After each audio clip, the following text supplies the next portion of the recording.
Sveiki! Šajā īsajā video mēs parādīsim, kā pareizi augšupielādēt rēķinus un citus uzņēmuma dokumentus ADS Consultancy mājaslapā. Pēc pieteikšanās savā kontā dodieties uz sadaļu Uzņēmumi. Pēc tam atveriet cilni Rēķini.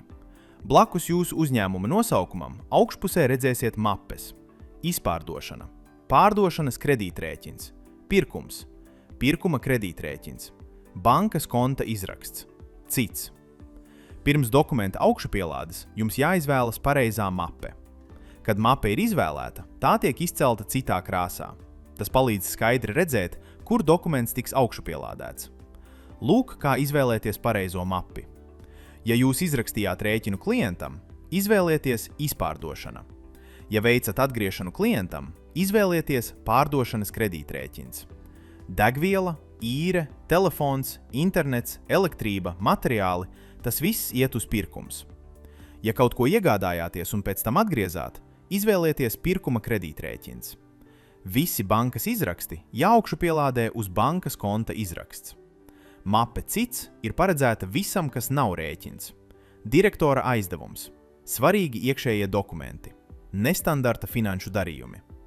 Piemēram, ja jūs kā direktors iemaksājat naudu uzņēmuma kontā, uzrakstiet uz dokumenta Director Loan un augšupielādējiet to mapē Cits. Kad esat izvēlējies pareizo mapi, pirms augšupielādes jāizpilda obligātie lauki. Rēķina datums. Ievadiet datumu, kad rēķins tika izrakstīts. Piegādātājs. Norādiet, kam rēķins tika izrakstīts, pārdošanai, vai kas izrakstīja rēķinu jums, pirkumiem. Tālāk ievadiet summu bez PVN, neto. Pēc tam ievadiet kopējo PVN summu, PVN summa.